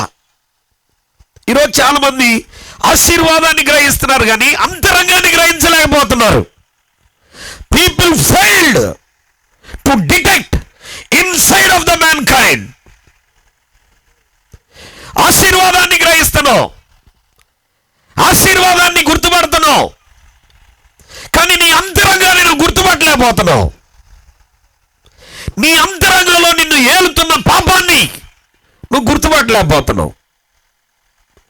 నీ జీవితాన్ని ఏలుతున్నటువంటి శాపం నువ్వు గ్రహించలేకపోతున్నావు. బైబిల్ చెబుతుంది, తన పొరపాట్లు గ్రహించగలిగిన వాడెవడు? తన పొరపాట్లు, నా పొరపాట్లు నేను, నీ పొరపాట్లు నువ్వు, నీ అంతరంగాన్ని నువ్వు గ్రహించగలిగితే ఎంత బాగుంటుంది. నీ రహస్యాన్ని, దానివల్ల వచ్చే నష్టాన్ని, నీ పాపాన్ని నువ్వు గ్రహించగలిగితే అది ఎంత ఆశీర్వాదకరంగా ఉంటుంది. ఈ రాత్రి ధనము కంటే ముఖ్యమైనది తెలుసా? నీ అంతరంగాన్ని గ్రహించుట. నువ్వు ఆశీర్వాదాన్ని గ్రహించి, దేవుడు నన్ను ఆశీర్వదిస్తున్నాడు, అంతస్తుల మీద అంతస్తులు ఇచ్చాడు, ఆర్థికంగా నన్ను దీవించాడు, కాబట్టి ఆ దేవుడి దగ్గరికి నేను వస్తానని ఆ దారిలో నువ్వు వస్తున్నావా? లేకపోతే నేను పాపినే, ఈ పాపం వల్ల వచ్చు జీతం మరణం, ఆయన పరిశుద్ధుడు, ఆయన నా కోసం నిరపరాధ రక్తమును చిందించాడు, కాబట్టి ఈ పాపినైనటువంటి నేను ఆయన నమ్ముకోకపోతే నరకానికి వెళ్తానని ఆ గ్రహింపుతో నువ్వు మందిరానికి వెళ్తున్నావా? ఏ గ్రహింపు నీది? You want to differentiate. ఈ రెండిట్లో చాలా తేడా ఉందండి. ఈ రెండిట్లో చాలా తేడా ఉంది. నేను చెప్పాను ఇంతకుముందు కాలేజీలో పనిచేస్తానని. ఒక స్టూడెంట్ నా దగ్గరకు వచ్చింది. ఆమె బీటెక్ ఫైనల్ ఇయర్లో ఉన్నప్పుడు ప్రాజెక్ట్ రిపోర్ట్ మీద సంతకం పెట్టడం కోసం నేను యాజ్ ఏ ప్రాజెక్ట్ గైడ్గా నేను సంతకం పెట్టాలి. అయితే ఆమె వచ్చింది, కానీ ఆమె ప్రాజెక్ట్ ఏం చేయలేదు, కాలేజీకే రాలేదు. నేను చెప్పాను, సంతకం పెట్టడం కుదరదమ్మా, నువ్వేం చేయలేదు కదా, మరి సంతకం పెడితే నేను వృత్తికి ద్రోహం చేసిన అవుతాను, నువ్వు హెచ్ఓడి దగ్గరికి వెళ్ళి పర్మిషన్ తెచ్చుకోమ్మా అని నేను చెప్పా. అప్పుడు ఆమె అంటుంది కదా, మా నాన్నగారు ఎవరో తెలుసా నీకు అంది. ఎవరు మీ నాన్నగారు అంటే DSP, deputy superintendent of police. Phone చేయమంటారా మా నాన్నగారికి సార్ అంటుంది. మా నాన్నగారికి ఫోన్ చేయమంటారా సార్? చేయమ్మా అంటే వాళ్ళ నాన్నగారికి ఫోన్ చేసి, అప్పుడు దాకా నన్ను బెదిరించి వాళ్ళ నాన్న ఫోన్ ఎత్తుకొని అని అంట మొదలుపెట్టింది. వాళ్ళ నాన్నగారు, ఏంటి బాబీ బేబీ, ఏంటి ఎందుకు ఏడుస్తున్నావు, ఏం జరిగింది అని ఆయన అంటున్నాడు. అప్పుడు ఆమె అంటుంది అని ఇంకా ఓవర్ యాక్షన్ చేస్తుంటారు కొంతమంది. అక్కడ ఏమి లేకపోయినా కూడా సీన్ క్రియేట్ చేసేవాళ్ళు కొంతమంది ఉంటారు. అది శాపం అన్నమాట. ఏమి లేకపోయినా కూడా రాజకీయం చేసేవాళ్ళు ఉంటారు, ఏదో జరిగినట్టుగా మతలబు చేసేవాళ్ళు ఉంటారు. భ్రష్టాత్మది. ఏమి జరగకపోయినా జరిగినట్లుగా, కొట్టకపోయినా కొట్టినట్లుగా, తిట్టపోయినా తిట్టినట్టుగా కానిచ్చి కుటుంబాల్లో సమస్యలు కలుగు చేసి భ్రష్టాత్మ పని చేస్తూ ఉంటుంది. ఏమి లేకపోయినా కూడా ఆ పాప వాళ్ళ నాన్నగారికి ఫోన్ చేసి ఎక్కడ పెట్టాడో మొదలు పెట్టింది. ఆమె అంటుంది, లెక్చరర్ సంతకం పెట్టట్లేదు నాన్న అంటా ఉంది. ఆయన ఫోను ఆయనకి ఇవ్వమని చెప్పి నాకు ఇచ్చాడు. ఆయన అన్నాడు కదా, ఏమండి మా అమ్మాయి కాలేజీకి రాలేదని మీరు సంతకం పెట్టట్లేదు, కాలేజీకి రావాలని రూల్ ఏముందండి, మాకు ఆ డిగ్రీలు ఎందుకండి, మా అమ్మాయి రాదండి, మీరు సంతకం పెట్టండి లేకపోతే నేను వస్తానండి మరి అంటున్నాడు ఆయన. ప్రియులారా, కొంతమంది ఆ డిగ్రీలు మాకు కేవలం మరి క్వాలిఫికేషన్ కోసమే కానీ నిజంగా చదువుకునేది సాధిద్దామని కాదండి అని ఆయన అంటున్నాడు. చాలామంది ఉద్దేశాలు వేరుగా ఉంటాయి. నువ్వు ఏ ఉద్దేశంతో దేవుని మందిరానికి వస్తున్నావు? మందిరానికి వస్తే మంచిదనా? ప్రార్థనకి వెళ్తే మంచి జరిగిద్దనా? ఆశీర్వాదం వచ్చిందనా? దీవించబడతావనా? లేకపోతే నీ పాపాన్ని గ్రహించి ప్రభు శిలువ దగ్గరికి వచ్చావా? ఏ ఆలోచనతో నువ్వు దేవుని దగ్గరికి వచ్చావు? నువ్వు ఇలాగే జీవిస్తే నీ జీవితం అగ్నిగుండంలోకి వెళ్ళాల్సి వచ్చిందని ఆగ్రహింపుతో నువ్వు వచ్చావా? లేకపోతే వెళ్తే మంచిదంట, బాప్తిసం పొందితే మంచిదంట అని ఆ డూప్లికేట్ రక్షణ పొందావా? What is your salvation? ఏంటి నీ రక్షణ విధానం? చాలా మంది పిల్లరా, అందరూ పొందుతా ఉన్నారు, నేను కూడా పొందుతాను, అందరూ వెళ్తా ఉన్నారు, నేను కూడా వెళ్తా ఉన్నాను, అందరూ మరి మరి బాప్తిసం తీసుకుంటా ఉన్నాను, నేను కూడా తీసుకుంటున్నాను అని అనుకుంటున్నారు. పిల్లరా, బైబిల్ చెబుతుంది నువ్వు బాప్తిసం పొందటానికి మునుపు నువ్వు మారు మనసు పొందాలని. చప్పటి కొట్టి దేవుని మహిమపరచండి పిల్లలు, గట్టిగా చప్పటి కొట్టాలి. మారు మనసు పొందాలి. మారు మనసు ఏది మన దగ్గర? మారు మనసు అనే మాట మనకి వినపడదే, మారు మనసు అనే గ్రహింపు మనకు లేదే. ఒక వ్యక్తి బాప్తిసం పొందటానికి మునుపు అతను ఖచ్చితంగా మారు మనసు పొందాలి. ఈ మారు మనసు అనే అనుభవం లేకుండా నువ్వు పొందే బాప్తిస్మం duplicate, fake baptism. That is not right baptism. అది దేవుని రాజ్యానికి నేను తీసుకెళ్ళలేదు. అది భ్రమపరిచేటువంటి ఆత్మ. నీ పాపం విషయమై నీకు గ్రహింపు లేని బాప్తిస్మం అది రక్షణ కాదు. మొన్న ఒక అతను నా దగ్గరికి వచ్చి, నేను ఒకరోజు ఒక ఊరికి వెళ్ళా. ఆ ఊరికి నేను వెళ్తూ ఉండగా మరి నేను కారులో వెళ్తూ ఉండగా ఆ ఊర్లో ఒక అతను ఏం చేశాడంటే మందు దాగి ఉన్నాడు. ఏం తాగాడండి? మందు. దేవుని స్తోత్రం చెప్పండి ఒకసారి. అమ్మా చేతులు ఎత్తాలి అందరూ. ఎత్తండి చేతులు, పక్కన వాళ్ళు చూడండి, చేతులు ఎత్తేటట్టు చేయండి. దేవుని స్తోత్రం చెప్పండి, చేతులు ఎత్తండి. హల్లెలూయా. నేను ఆ ఊరు వెళ్ళేటప్పుడు నేను కారులో వస్తూ ఉండగా ఆ ఊర్లో ఒక ఆయన మందు దాగి ఉన్నాడు. మందు ఎక్కువైపోయి ఆయన ఏం చేస్తున్నాడు తెలుసా? రోడ్డు మీద కుక్క ఒకటి పోతుంటే కుక్క తలకాయలో తలకాయ పెట్టాడు. ఏంటి అట్ట చూస్తున్నావు అన్నాడు. అనేసరికి కుక్క, ప్రియులారా, కుక్క ఈయన నా మొక్కలో మొఖం పెట్టాడు ఎందుకు, అది కూడా బెత్తరపోయి వీడు నాకంటే దరిద్రులాగా ఉన్నాడని అది కూడా అటు చూస్తుంది. అటు చూస్తా ఉంటే ఆయన కూడా తాగి ఉన్నాడు కదండి, తాగి మైకం ఎక్కుంది కదండి, కుక్కతో మాట్లాడుతున్నాడు, సరదాగా మాట్లాడుతున్నాడు. ఏంటి, ఏం కావాలి, మందు కావాలా అంటున్నాడు. ఆయన అయిపోయింది. ఆయన చూశాను, నేను కూడా కాసేపు ఈయన ఎట్లా బిహేవ్ చేస్తున్నాడని నేను అనుకున్నాను. అనుకున్నాక కొద్దిగా నేను అక్కడికి పోయి నేను దేవుని వాక్యం చెబుతా ఉన్నప్పుడు ఒక అబ్బాయి ఒక అతను తీసుకుని నా దగ్గరికి వచ్చి ఈయనకు బాప్తిసం ఇవ్వాలని ఒక అతను తీసుకొచ్చాడు. ఎవడు ఆయన అంటే ఈ కుక్క మొక్కలో తలకాయ పెట్టిన ఆయన. ఎందుకు అన్న, ఈయన బాప్తిసం పొందితే కానీ తాగుడు మానుకోడు. ఏమంటాడండి? బాప్తిసం పొందితే కానీ తాగుడు మానుకోడు, లేకపోతే ఎట్లాగ తాగుతూ ఉంటాడు. బాప్తిసం పొందితే ఆ భయంతో అయినా ఉంటాడంటే that is duplicate. That is called duplicate baptism. అవి దేవుని వాక్యం అలా చెప్పట్లేదు. దేవుని వాక్యం ఏం చెబుతుందో తెలుసా? ఒక వ్యక్తి బాప్తిస్మానికి ముందుగా మారు మనసు పొందాలి. ఈ మారు మనసు అంటే ఏంటో తెలుసా? పేతురు నేను పాపాత్ముడని గ్రహించాడు, చూసారా? పశ్చాత్తాపడుతున్నాడు, చూసారా? That is called the repentance. That is called the revolution. ఈ గ్రహింపేదండి మనుషుల దగ్గర ఈ రోజుల్లో. బట్టలు మార్చి బాప్టిజం పొంది బట్టలు మారిస్తే రక్షణ పొందుతారా? బాప్టిజం పొంది వేషధారణ మారిస్తే రక్షణ పొందుతారా? బాప్టిజం పొంది నువ్వు నీ యొక్క జీవన విధానాల్ని కొంచెం ట్రాన్స్ఫార్మ్ చేసుకుంటే సరిపోయిందా? అది మళ్ళా టైం వచ్చినప్పుడు బయటకు వచ్చింది. బైబిల్ ఏమని చెప్తుందో తెలుసా? ఒక వ్యక్తి తన అంతరంగాన్ని గ్రహించాలి, తన అంతరంగంలో ఉన్న పాపం విషయమై గ్రహించాలి. పేతురు చెప్తున్నాడు, అయ్యా నేను పాపాత్ముడిని, నన్ను విడిచిపెట్టి పో, నీవు పరిశుద్ధుడివి, నేను పాపాత్ముడిని, నేను కళంకుడను, నా అంతరంగం వేషధారణ, నా అంతరంగం మోసం, నా అంతరంగం పాపం. పైకి నేను ఇలా కనబడుతున్నాను, కానీ నా అంతరంగం వేషధారణతో ఉంది.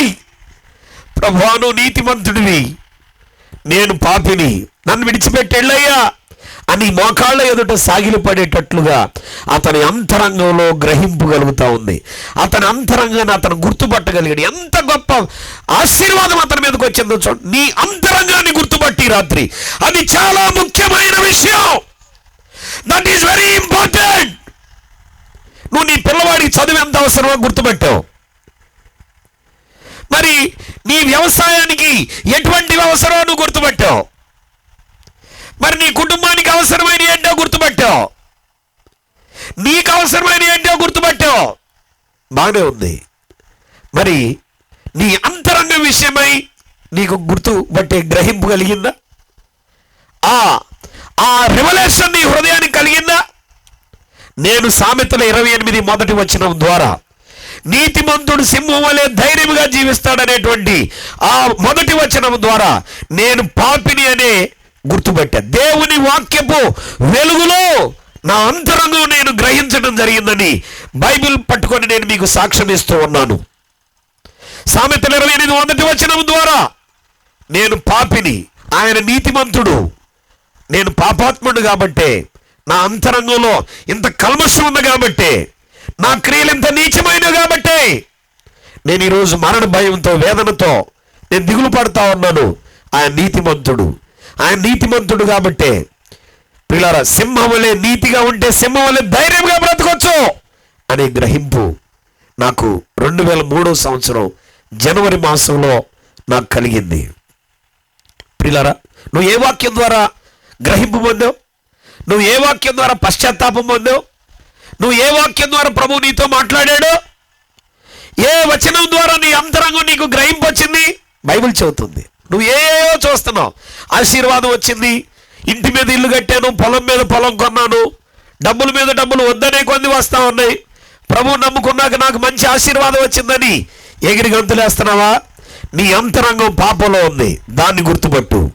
బైబిల్ చెబుతుంది నువ్వు ఆశీర్వాదాన్ని గుర్తుపట్టే వ్యక్తిగా ఉంటే నీకు ఎటువంటి ప్రయోజనం ఉండదు.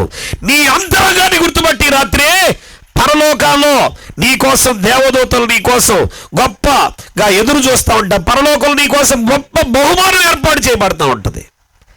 దేవుని రాజ్యంలో నువ్వు గొప్పవాడిగా మార్చబడతావు. ఏ గ్రహింపుతో నువ్వు పనిచేస్తున్నావు? ఏ విధమైన ముఖ్యమైనవిగా నువ్వు భావిస్తున్నావు?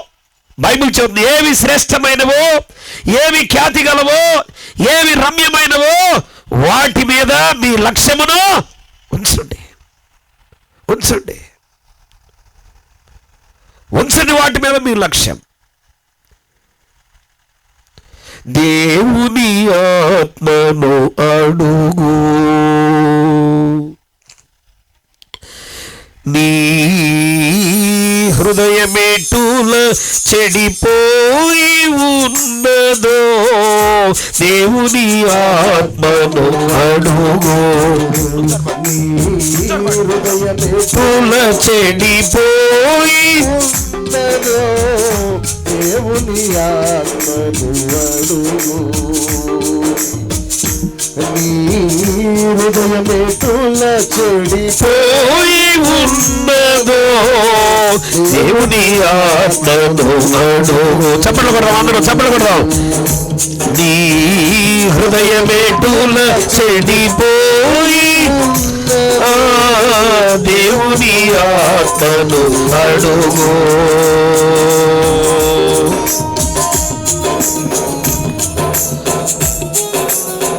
చప్పట్లు కొడుతూ గ్రహింపుతో పాడదాం ప్రియులారా.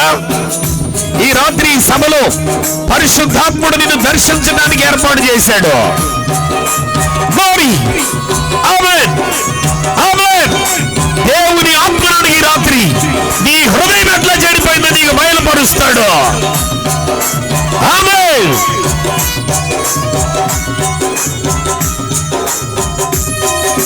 గ్లోరీ.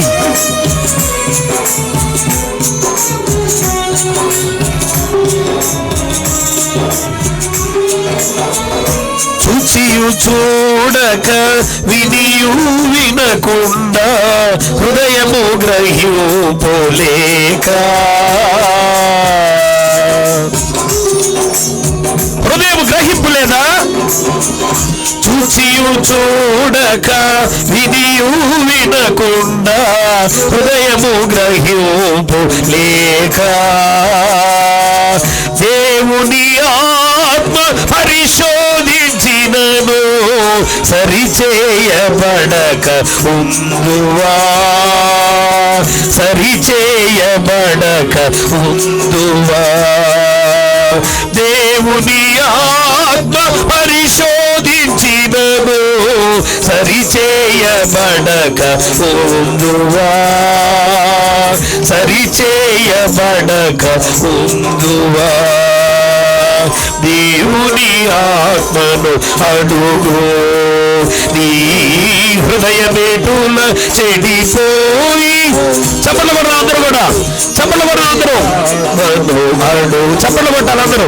నీ హృదయమేటుల చెడిపోయి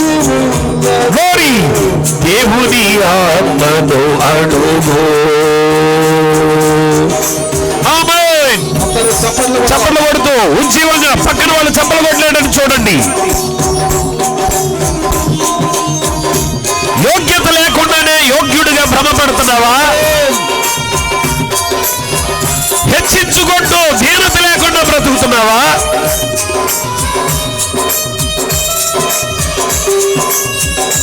చంచల మనసుతో అపవాదిని ఆశ్రయిస్తున్నావా?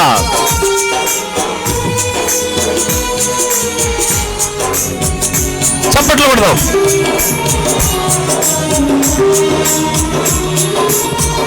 చూపులలో చెడిపోతివేమో, నీ మాటలలో పడిపోతివా. పడిపోయావా నువ్వు? ఆమేన్. చూపులలో చెడిపోతివేమో, నీ మాటలలో పడిపోతివా. యోగ్యత లేకనే యోగ్యుడవని భ్రమ చెంది పాపములో పడిపోతివా. యోగ్యత లేకనే యోగ్యుడవని భ్రమ చెంది పాపములో పడిపోతివా.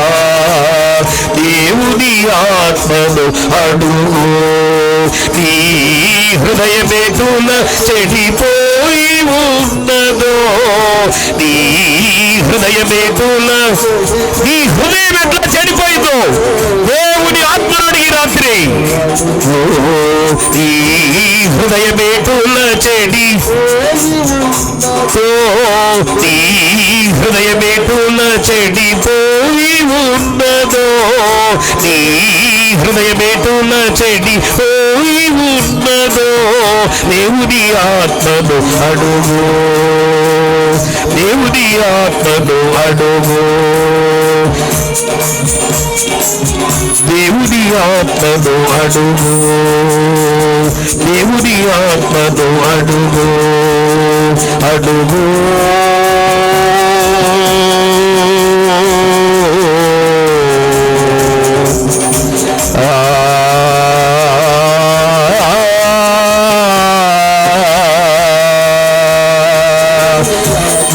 అడుగు, దేవుని ఆత్మను అడుగు.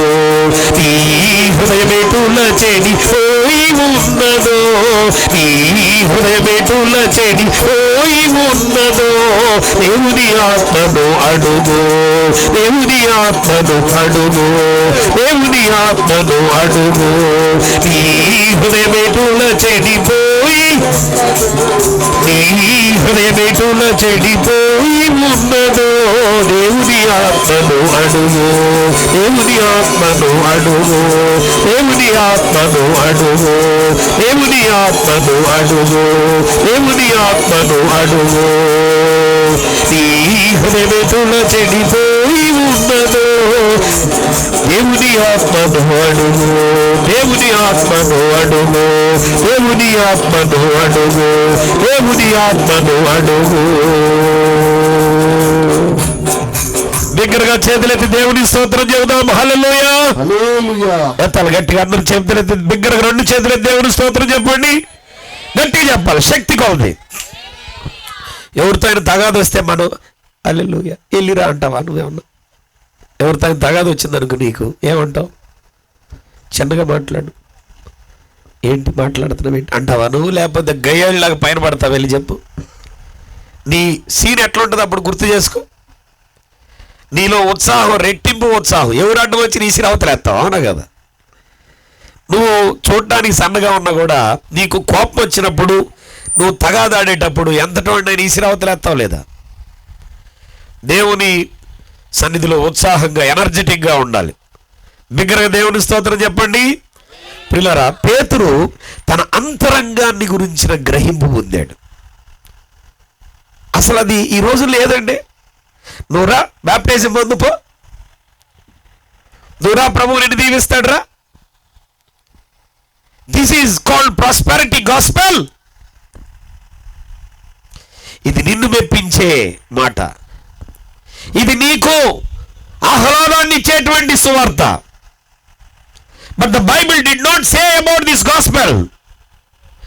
Bible speaks about our internal attitude.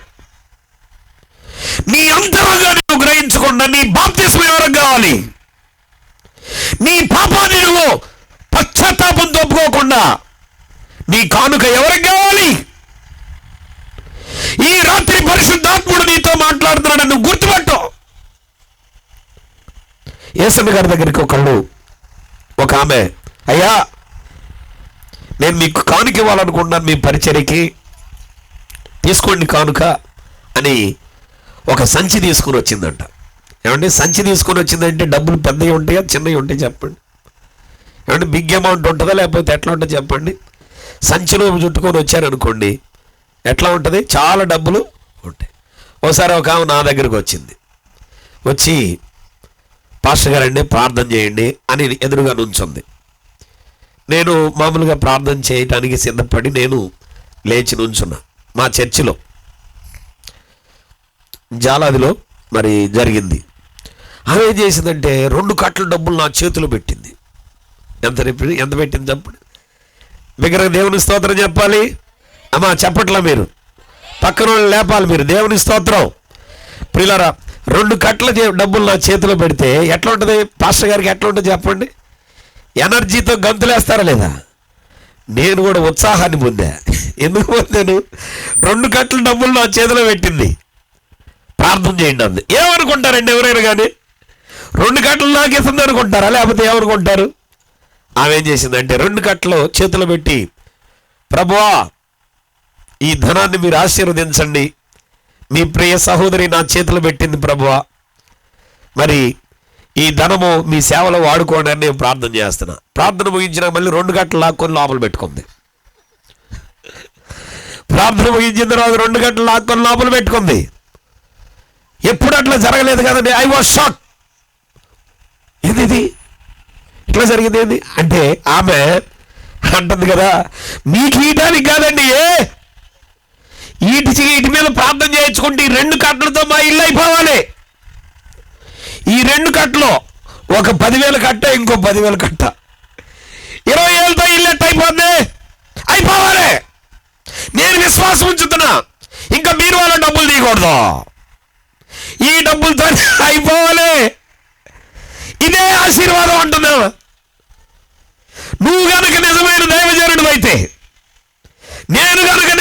విశ్వాసినైతే ఈ 2 గంటలు అయిపోవాలి, లేకపోతే లేదంటున్నాము. ప్రియులారా చూడండి, యేసన్న గారి దగ్గరికి వచ్చి అయ్యా ఈ డబ్బులు తీసుకోండి అంటే ఆయన వద్దమ్మా అంటున్నాడు. 2వ అడిగింది, మళ్ళా 3వ అడిగింది, అంటుంది కదా అయ్యా 5 లక్షలు నేను మీకు కానుక ఇవ్వాలనుకుంటున్నాను. సంచి తీసుకొని వచ్చిందంటే బిగ్ అమౌంట్ కదా, కానుక ఇవ్వాలనుకుంటున్నాను, తీసుకోండి అంటే వద్దు వద్దు అంటున్నాడు ఆయన. సరే ఆ పక్కన ఉన్న అబ్బాయి అడిగాడంట, అయ్యగారు ఆమె 5 లక్షలు కానుక ఇస్తానంటే ఎందుకు వద్దంటున్నారు?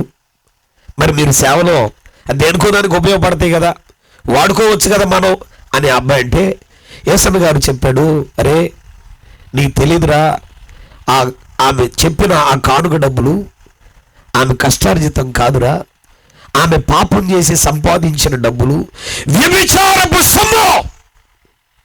ఏమన్నాడంటే వ్యభిచారపు సొమ్ము, అక్రమ సంపాదన, అది పరిశుద్ధమైన దేవుని పనికి వాడకూడదు, దాని మీద నాకు ఆశ లేదు. దేవుని పని అది పరిశుద్ధమైన పని, అది నీతియుక్తమైనటువంటి ధనముతో చేయాల్సిన పని, అక్రమంగా చేసేది కాదు. ఆ 5 లక్షల సంగతి మర్చిపో, నా వెనకాల పరిచర్యకు వచ్చేసేయి అని యేసన్న గారు పక్కనున్న తన శిష్యుడితో చెప్పాడు. అదే 5 లక్షలు మనకి ఇస్తాను సంచి పట్టుకుని గారు వస్తే నేను 2 కట్టలకి ఏమైపోయింది చెప్పండి? 2 కట్టలకి ఆమె లాక్కుపోయింది. ఇప్పుడు కూడా గుర్తుపెట్టుకున్నాను, నేను ఎంత ఎఫెక్ట్ అయి ఉంటానో చూడండి. ఎన్ని సంవత్సరాల క్రితం జరిగిన విషయం ఇప్పుడు కూడా నేను గుర్తుపెట్టుకున్నానంటే ఎంత ఎఫెక్ట్ అయి ఉంటాను, ఏ విధంగా నేను ప్రభావించబడి ఉంటాను. ప్రియులారా యేసన్న గారు ఆయన చూడండి, ఆ 5 లక్షల మీద ఆశపడలా, పరిశుద్ధమైన పని పరిశుద్ధంగా చేయాలనే ఆ కాన్సెప్ట్ మీద ఆయన నడిపించబడ్డాడు. దగ్గర చప్పలు కొట్టి దేవుని మహిమపరచండి, గట్టి కొట్టాలి మీరు అందరూ కూడా. నా ప్రియ స్నేహితుల, నేను త్వరగా ముగించడానికి నేను వేగంగా వెళ్తా ఉన్నాను. ప్రియులారా మీరు చూడండి, ముఖ్యమైన సంగతి ఏది? నీ పిల్లలకు ఆస్తి సమకూర్చడం ముఖ్యమైన సంగతే, నేను కాదంటలేదు. నీ పిల్లలకు అవసరమైన ఇల్లు కట్టుకోవడం ముఖ్యమైన సంగతే, నేను కాదంటలేదు. ప్రియులారా నీ ఆరోగ్యం ముఖ్యమైన సంగతే, నేను కాదంటలేదు. ఆస్తులు కలిగి ఉండటం ముఖ్యమైన సంగతే, కాదంటలేదు. కానీ వాటికంటే ముఖ్యమైన సంగతి ఏంటో తెలుసా? నీ అంతరంగాన్ని గ్రహించి నేను పాపినని యేసయ్య ఎదుటికొచ్చి లొంగిపోవటం ఇంకా ముఖ్యమైన సంగతి. పేతురు చేపలు అనే ఆశీర్వాదాన్ని చూసి మైమరిసిపోవటం లేదు, అంతరంగాన్ని చూసే కృప పొందాడు పేతురు. ఈరోజు నువ్వు ఆశీర్వాదాన్ని చూసి మందిరానికి వెళ్తున్నావా? అంతరంగాన్ని గ్రహించి మందిరానికి వెళ్తున్నావా? ఏ బాప్తిస్మం ద్వారా నువ్వు మందిరానికి వెళ్తున్నావు? నీకు మంచి జరిగిద్దని డూప్లికేట్ గాస్పెల్ చెప్తే విన్నావా? లేకపోతే ఒరిజినల్ రిపెంటెన్స్ ద్వారా నువ్వు బాప్టిజం పొందేవా? ఏంటి నీ సాక్ష్యం? సాక్ష్యం చెప్పమంటే దేవుడు నన్ను ఎంతో చేశాడు, ఎన్నో కార్యాలు చేశాడని చెబుతున్నావు, కానీ నీ అంతరంగాన్ని కదిలించిన సాక్ష్యం లేదు నీ దగ్గర. నీ పాపాన్ని దేవుడు ఎట్లా గ్రహింపులోకి తీసుకొచ్చాడో, ఆ పాపాన్ని నువ్వు ఏ వాక్యం ద్వారా గ్రహించి విడిచిపెట్టావు, ఆ సాక్ష్యం ఏదే. ఒకప్పుడు నేను బీడీలు 4 కట్టలు తాగేవాడిని, ఇప్పుడు 1 కట్టే తాగుతున్నా, అదే సాక్ష్యం. ఒకప్పుడు ఫుల్ తాగా, బాప్టిజం పొంది చిన్నగా ఎదుగుతున్నాను, ఇప్పుడు మరి 1 క్వార్టరే తాగుతున్నాను, అదే నీ సాక్ష్యం. చిన్నగా అది కూడా మర్చిపోతాను, అదే సాక్ష్యం. ప్రియులారా బైబిల్ చెబుతుంది, ప్రియులారా నీ అంతరంగాన్ని నువ్వు గ్రహించాలి. రాత్రి నీ ఆశీర్వాదాన్ని నువ్వు గ్రహిస్తున్నావు, కానీ నీ అంతరంగాన్ని ఎప్పుడు గ్రహిస్తావు? ఇది చాలా ముఖ్యమైన విషయం. నీ అంతరంగంలో ఉన్న పాపాన్ని గ్రహించు. బైబిల్ చెబుతుంది, మరి తన పొరపాట్లు గ్రహించగలవాడెవడు? తన పొరపాట్లు గ్రహించగలవాడెవడు అంటే క్వశ్చన్ మార్క్ పెట్టాడంటే అవి ఎవరు పట్టించుకోవట్లేదని అర్థం. ఓ పాస్టర్ గారు వాక్యం చెబుతూ వీధి సువార్త చేస్తా ఉన్నాడంట, వీధుల్లో పడి తిరుగుతూ సువార్త ప్రకటిస్తా ఉన్నాడంట. అయ్యా నువ్వు జన్మతా పాపివి, నువ్వు కర్మతా పాపివి, నువ్వు ప్రభు దగ్గరికి రావాలి అని ఆయన పిలుస్తూ ఉంటే ఒక ఆయన వచ్చి ఆయన చొక్కా పట్టుకున్నాడంట. ఎవరు చొక్కా? ఈ సువార్త చెప్పే పాస్టర్ గారి చొక్కా. యారా నన్ను పాపి అంటావా? నేను కాపును రా, పాపినట్టు అవుతాను రా అన్నాడంట. నేను కాపునైతే నువ్వు నన్ను పాపి అంటావా? అయ్యా మనం కూడా జాగ్రత్తగా మాట్లాడటం నేర్చుకోవాలి. వీధిలోకి పోయిరే నువ్వు పాపి వెంట వాడు ఎగిరి తంతాడు వచ్చి, అట్లా చెప్పకూడదు. We have to follow the instructions. ఎదుటి వ్యక్తికి అర్థమయ్యే భాష, నొప్పించని భాష మాట్లాడుతూ నేర్చుకోవాలి. అన్ని జనులకు సువార్త చెప్పేటప్పుడు ఆ గ్రహింపు సేవకులకు కావాలి. ప్రియులారా, చూడండి, రాత్రి నీ అంతరంగాన్ని గ్రహించటం, నీ పాపపు స్థితిని గ్రహించటం, దాన్ని దేవుని ఎదుట ఒప్పుకోవాల్సిన అవసరతను గ్రహించటం, ఆ పశ్చాత్తాపాన్ని పొందటం, అది చాలా ముఖ్యమైన సంగతి. వీళ్ళు సోపులో జీలకర్రలో మరి 10వ వంతెస్తా, కొత్తిమీరలో 10వ వంతెస్తా విశ్వాసాన్ని విడిచిపెట్టారు. పుదీనాలో 10వ వంతెస్తున్నారు. ప్రియులారా, ప్రేమను విడిచిపెట్టారు. ప్రియులారా, ఆ అంతరంగపు గ్రహింపును విడిచిపెట్టారు. బాప్తిస్మ ఇచ్చి యోహాను అంటాడు కదా, మీరు నేను అబ్రహాము సంతానం అని చెబుతారు, ఎదురు మారు మనసేది. Where is the repentance? బుడికమంటే అబ్రహాము సంతానం అంటారేంది? బుడికమంటే మేము ఇశ్రాయేలీలు అంటారేంది? బుడికమంటే మోషే మాగా చెప్పలేదు అంటారేంద్ర బాబా? మారు మనసేదే అని ఈ క్వశ్చన్ అరణ్యములో కేకలు వేస్తా ఉన్నాడండి. మారు మనసేది? మారు మనసుకు తగిన ఫలమేది? బుడికమంటే మేము అబ్రహాము సంతానం, మేము మోషే శిష్యులం అంటారేంద్ర బాబా? దేవుడు ఈ రాళ్ల ద్వారా అబ్రహాముకు సంతానం కలుగజేయగలడు, మీరేంటి అన్నాడండి. బిగ్గరగా దేవుని స్తోత్రం చెప్పండి. బిగ్గరగా చెప్పాలి దేవుని స్తోత్రం. హల్లెలూయా. నా ప్రియులారా, మీరు బుడికమంటే ఆయన పేరు ఉపయోగించుకుంటారేంది? మార్పేది, గ్రహింపేది, పశ్చాత్తాపమేది, విడుదలేది, ఆ దేవుని కొరకైన తృష్ణ ఏది మన హృదయాల్లో?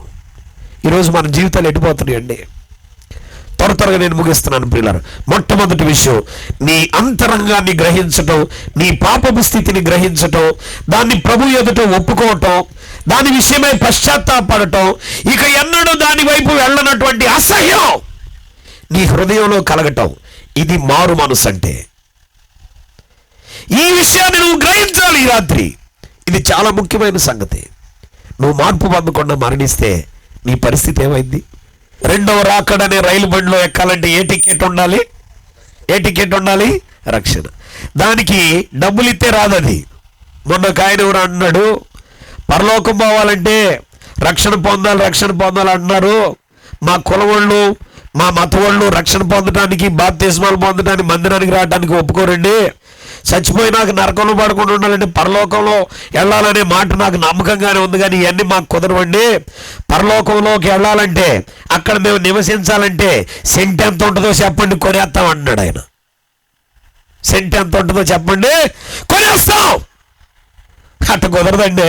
ఇది ఏమన్నా పొలమా కొనడానికి, స్థలమా కొనడానికి? ఈ మధ్యకాలంలో మనం ఈ స్థలాలే కొనలేకపోతుంటే పరలోకం నువ్వు ఆడుకుంటావు బాబా? పరలోకంలో నువ్వు సెంటు స్థలం కొంటావా? దానికి నువ్వు డబ్బులు పోయితే వచ్చేది కాదు. వరమును కొనటానికి ప్రయత్నం చేశాడు గారడీ సీమోను. నీ హృదయం దేవుని ఎదుట సరైందిగా లేదని చెప్పాడు పేతురు. పరలోకం వెళ్ళాలంటే రక్షణ అనే టికెట్ ఉండాలి. దానికి అవసరమైన అర్హత ఏంటంటే మారు మనస్సు అనే అనుభవం, పాపాన్ని గురించిన గ్రహింపే, పాపాన్ని గురించిన పశ్చాత్తాపం. నువ్వు అప్పటి వరకు ఇష్టపడిన పాపం మీద అసహ్యం కలగటమే మారు మనసు. దాని జోనికి వెళ్ళకూడదు అనే ఆ నూతన స్వభావం కలగటమే మారు మనసు. ఈ అనుభవం నువ్వు పొందిన తర్వాత నువ్వు బాప్తిజం పొందితే దాన్ని రక్షణ అని బైబిల్ చెబుతుంది. నువ్వేంటున్నావు? నువ్వు టపాలను బాప్తిజం పొంది అబ్బా అన్నాడు కదా, ఈ మానానికి నువ్వు బాప్తిజం ఇస్తే ఆయన తాగుడు మానేస్తాడు. లేకపోతే రోజు తాగి కుక్క మొక్కలో తలకాయ పెడతాడు. ఈ కుక్కతో ఆయన ఉండటం మేము చూడలేకపోతున్నాం. ఆయనకి బాప్తిజం ఇస్తే ఆ భయంతో ఆయన ఉంటాడు అంటున్నాడు. It is not right baptism and right salvation. It is not as per the Bible. Bible చెప్తున్న బాప్టిజం ఇది కాదు. బైబిల్ చెబుతున్న రక్షణ ఇది కాదు. నువ్వు ఏ రక్షణ మార్గంలోకి వచ్చావు? నీ హృదయం పేతురులాగా నేను పాపిని, పాపాత్మను అనే గ్రహింపు పొందేవా? లేకపోతే మీసం తిప్పుతా తిరుగుతున్నావు? ఇంకా నువ్వు తిప్పే మీసాలు రాలిపోతాయి ఒక రోజున. తెలుసా నీకు ఆ సంగతే? నీ అందం ఒక రోజున అది ఏమైపోద్దో తెలుసా? నీ అందం ఏలబడిపోయిందండి. నీ డబ్బులు చూసిన ఆ గర్వం ఒకరోజు ఇరిగిపోయింది.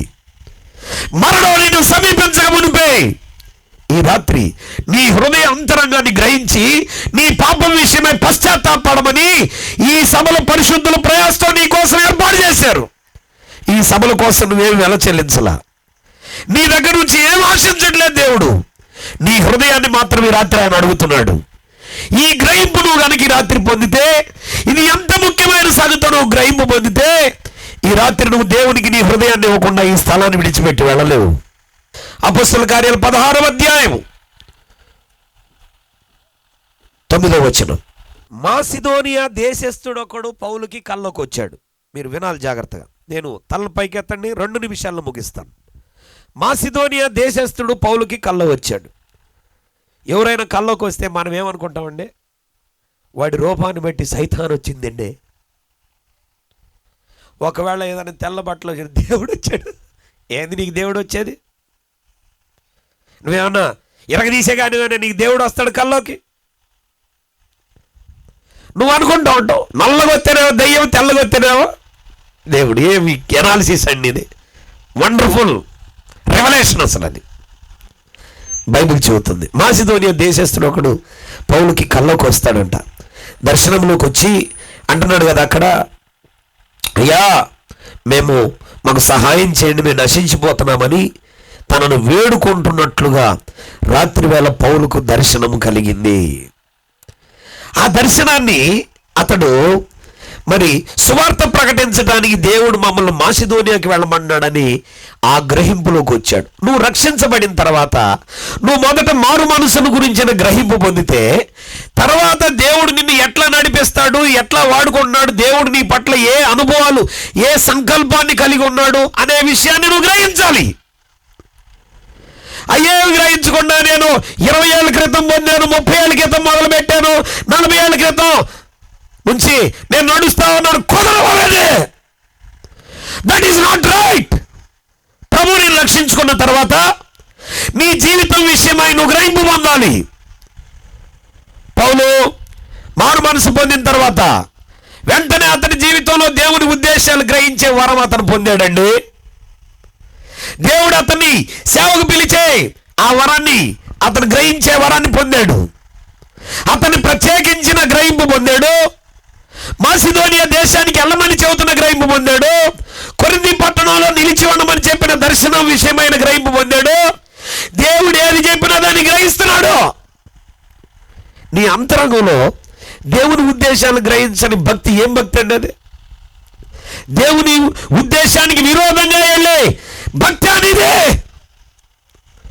దేవుణ్ణి ఏడిపించే భక్త, సేవకులకు ఎదురెళ్ళే భక్త, సంఘాలను చీల్చే భక్తి అనేదే.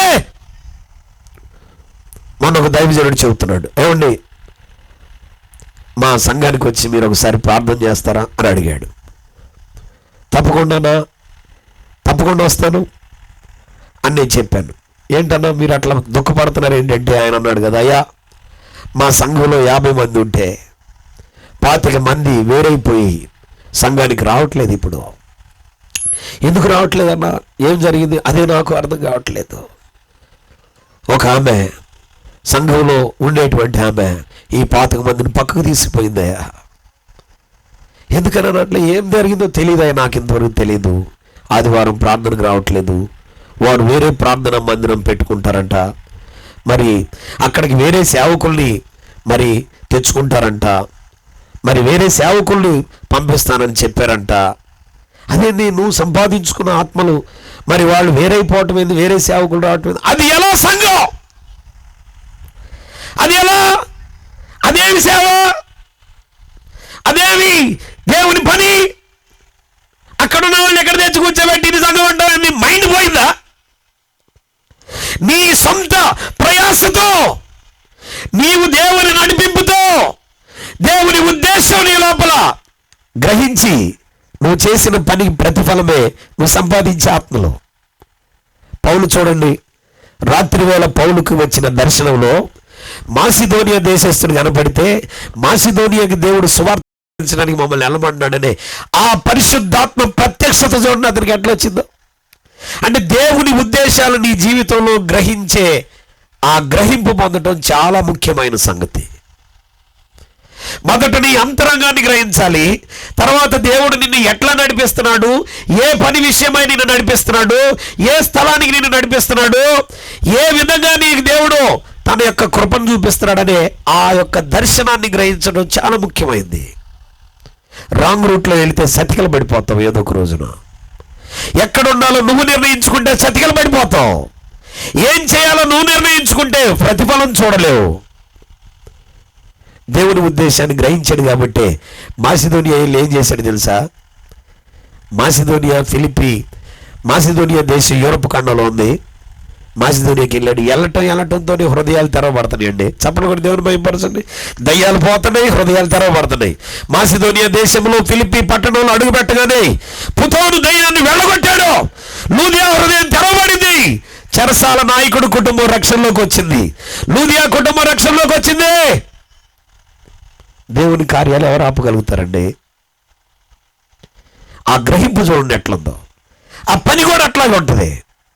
అంతటితో ఆగలేదండి. యూరప్ ఖండాన్ని చరిత్ర ఆధారాన్ని బట్టి చూస్తే లూదియా కుటుంబం రక్షించబడిన తర్వాత ఆ కుటుంబ సహకారంతో యూరప్ ఖండం మొత్తాన్ని కదిలించాడంట అపోస్తలుడైన పౌలు భక్తుడు. నువ్వు దేవుని చిత్త ప్రకారం వెళితే ఖండాలను కదిలిస్తావు. లేకపోతే నువ్వు దేవుని చిత్తానికి వ్యతిరేకంగా పోతే నీ పక్కనున్న వ్యక్తిని కూడా ప్రభు దగ్గరకు నడిపించలేవు. కాబట్టి రాత్రి నేను ఈ మాటలు ముగిస్తే ఈ మాటలు చెబుతున్నాను. ప్రియులారా, నువ్వే గ్రహింపుతో ఉన్నావు? నీ అంతరంగాన్ని గ్రహించావా? దేవుని చిత్తాన్ని గ్రహించావా? నువ్వు ఏ విధమైన మనస్తత్వంతో భక్తి చేస్తున్నావు? ఎదురాడే వ్యక్తిగా ఉన్నావా? లోబడే వ్యక్తిగా ఉన్నావా? దేవుని పనిలో కష్టపడే వ్యక్తిగా ఉన్నావా? లేకపోతే దేవుని పనిలో తప్పించుకుని తిరిగేటువంటి వ్యక్తిగా ఉన్నావా? డయానా గారు మరి ఈ సభల విషయమై ఎంత ప్రయాసపడ్డాడో అది మనం చెప్పడానికి వీల్లేదు. పిల్లలు చెబుతున్నారు, పాస్టర్ గారు ఒక్కడే పని చేస్తూ ఉన్నాడు. పాస్టర్ గారు అవసరమైన పనులని ఆయనే చేసుకుంటున్నాడు. అవసరమైన వస్తువులు, వంటకు అవసరమైన వస్తువులు ఆయన తెచ్చుకుంటున్నాడు. నీళ్లు మరి ఈ అవసరమైన పాత్రలు ఆయన తెచ్చుకుంటున్నాడు. లేకపోతే ఏది అవసరమైతే అది తెచ్చుకుంటున్నాడు. సహోదరులు ఏమైపోయారు? ఆ గ్రహింపు ఎందుకు రాలేదు? దైవజనులు కష్టపడి పని చేసేటప్పుడు మనం పని చేస్తే తప్పేంటి? ఇది పరిశుద్ధమైన దేవుని పరిచర్యలో మనం చెయ్యి వేస్తే తప్పేంటి? ఆ ప్రయాసలో నువ్వు పాలుభాగస్తుడు అయితే ఆశీర్వాదమే కదా. బైబిల్ చెబుతుంది, ప్రయాసపడుము, శ్రమపడుము. దేవుని కోసం నువ్వు పడే ప్రయాస ఏది కూడా వ్యర్థం కాదు. కాబట్టి నా ప్రియులారా, ఈ సభల కోసం దేవుని బిడ్డలు ఎంతో ప్రయాసపడ్డారు. ఎంతో ధనాన్ని వెచ్చించి ఈ సభలు ఏర్పాటు చేయటం జరిగింది. ఎంతో కష్టపడి ఎండలో పనిచేస్తే ఈ ఏర్పాట్లు జరిగినాయి. దీని వెనకాల నీ దగ్గర ఆశించేది ఏందో తెలుసా? నువ్వు ఈ రాత్రి ఇక్కడికి వచ్చి నువ్వు దేవుని సన్నిధిలో పరిశుద్ధాత్మ ద్వారా సరిచేయబడి నీ పొరపాట్లన్నీ గ్రహించి ఈ రాత్రి దేవుని మార్గంలోకి రా. నీ అంతరాన్ని గ్రహించి దేవునికి అప్పగించుకో. నువ్వు దేవుని మార్గాల్లో ఆయన నడిపించే మార్గాల్లో నడు. నీ ప్రతి అడుగు కూడా ఎంత దీవెనకరంగా ఉంటుందో, ఎంత ఆశీర్వాదకరంగా ఉంటుందో అది చెప్పడానికి లేదు. లేచి నిలబడదాం, ప్రార్థన చేసుకుందాం. ప్రియులారా, ఒక చిన్న ప్రార్థన చేసుకో. అందరూ లేచి నిలబడదాం. ఇది చివరి ప్రార్థన సమయం. లేచి నిలబడినటువంటి మనం కళ్ళు మూసుకుందాం. లేచి నిలబడి వెంటనే కళ్ళు మూసుకోవాలి. అందరు లేచి నిలబడదాం. ప్రియులారా, నేను ముగించాను. ఒక్క చిన్న ప్రార్థన మనం చేద్దాం. ఈ సభలో దేవుడు నాతో మాట్లాడాడనే గ్రహింపు నీకు కలిగిందా తమ్ముడు అన్నా? ఈ సభలో దేవుడు నా అంతరంగాన్ని బద్దలు చేశాడనే గ్రహింపు నీకు కలిగిందా? ఒక్క చిన్న ప్రార్థన యథార్థంగా చెయ్యి. చెల్లి, అక్క, అన్న, తమ్ముడు, ఈ రాత్రి దేవుని ఎదుటి సిగ్గుపడొద్దు. పౌలు, పేతురు వాళ్ళు దేవుని ఎదుటి సిగ్గుపడలా. వాళ్ళ హృదయాలు ఇప్పి మాట్లాడారు కాబట్టి దేవుడు వాళ్ళు వాడుకున్నాడు. నీ హృదయాన్ని ఇప్పి దేవుని ఎదుట మాట్లాడితే దేవుడు నిన్ను వాడుకుంటాడు. దేవుడు నిన్ను ఆశీర్వదిస్తాడు. ఈ రాత్రి నీ అంతరంగాన్ని గ్రహిస్తే వచ్చే ఆశీర్వాదం ఎట్లుంటుందో తెలుసా? నీ పాపపు స్థితిని గ్రహిస్తే వచ్చే దీవెన అది నేరుగా పరలోక సంబంధమైనది. హల్లెలూయా. యేసయ్యా, ఈ రాత్రి ఈ సభలో ఉన్న ప్రతి ఒక్కరూ నా కుటుంబ సభ్యులుగా భావించి నా హృదయ అంతరంగంలో నుంచి వారి కొరకు నేను ప్రార్థిస్తున్నాను తండ్రి. మరలా ఈ ప్రజలు నేను కలుసుకుంటానో లేదో నాకు తెలియదు. ఈ ప్రజలందరి రక్షణ విషయమై నేను నీకు రుణస్థుడను. వారికి సువార్త ప్రకటించే విషయంలో నేను రుణస్థుడను ప్రభువా. ఈ రాత్రి 3 దినాలు మేము ప్రకటించిన వాక్యం ప్రజల హృదయాలు గెలుచునుగాక. ఈ రాత్రి యథార్థంగా ప్రార్థన చేసుకో. హల్లెలూయా, హల్లెలూయా. కళ్ళు మూసుకో చెల్లి, తమ్ముడు, కళ్ళు మూసుకో. ఒక చిన్న ప్రార్థన చేసుకో. Close your eyes and submit yourself to the Lord. హల్లెలూయా, హల్లెలూయా. ఒక చిన్న ప్రార్థన చేయి. అవిధేయత నిన్ను వెళ్తుందా? గ్రహించి రాత్రి. ఎదురెళ్తున్నావా? గ్రహించి రాత్రి. భ్రమ చెందొద్దు, మాయలో ఉండొద్దు, డూప్లికేట్ మార్గాల్లో ఉండొద్దు, ప్రాస్పెరిటీ వైపు ఉండొద్దు. ఈ రాత్రి ఖచ్చితమైన సువార్త నీకు వినిపించబడింది. మారు మనసు పొందాలి, రక్షణ పొందాలి. మారు మనసు పొందాలి, బాప్తిస్మం పొందాలి. మారు మనసు అంటే పాపాన్ని గ్రహించి అప్పటి వరకు నువ్వు ఇష్టంగా చేసిన పాపం మీద నీకు అసహ్యం కలగటం, దాని జోలికి వెళ్ళకూడదనే మనస్సు నీకు కలగటం. ఆ అనుభవం నీకు వచ్చిందా? పాపాన్ని గ్రహించిన పేతురు యేసయ్య ఎదుట సాగిలపడకుండా ఉండలేకపోయాడే. ఈ రాత్రి నువ్వు గ్రహిస్తే ప్రభు దగ్గర చిన్నపిల్లలాగా మారిపోయి కన్నీళ్లు విడుస్తావు కదా. యేసయ్య, ఈ రాత్రి నుండి దర్శించు ప్రభువా. చిన్న ప్రార్థన మనం చేద్దాం పిల్లలు. తమ్ముడు, ఇది చివరి ప్రార్థన సమయం. ఎవరు నిర్లక్ష్యంగా ఉండకుండా ఈ సభలు నీ కొరకు ఏర్పాటు చేయబడి అని గ్రహించు తమ్ముడు.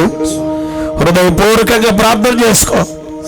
ఒక చిన్న ప్రార్థన. ప్రభువా, పోలూరు, ఎద్దరపూడి, ప్రభ ఈ చుట్టుపక్కల ప్రాంతాలు, ప్రభ జాగర్లమూడి, ప్రభ తనవద్దవారిపాలెం, ఈ చుట్టుపక్కల ఉన్నటువంటి ఊర్లు, ఇంకా నాకు తెలియని ఊర్లు ఎన్ని ఊర్లు ఉన్నాయో అన్ని ఊర్ల వైపు చేతులు చాచి ప్రభు అందరి ప్రజలకు ప్రభువా తండ్రి పరలోక భాగ్యము కలగాలని దీవిస్తున్నాడు. ఈ గ్రౌండ్ లో ఉన్న ప్రతి ఒక్కరూ దేవుని రాజ్యములో నేను కలుసుకొందునుగా కానీ ఆశీర్వదిస్తున్నాను తండ్రి. దేవా, వారి ఆత్మలను మీరు రక్షించండి ప్రభువా. నీ రాజ్యములో వారు చేరునట్లుగా నీ కృప చూపించండి, సహాయం చేయండి ప్రభువా. ప్రతి ఒక్కరి రాత్రి తమ అంతరంగాలు గుర్తుపట్టి పశ్చాత్తాపాన్ని పొంది మారు మనసు విషయమైన గ్రహింపు పొంది దేవుని రాజ్యాన్ని చేరుకోవడానికి మీరు సహాయం చేయండి.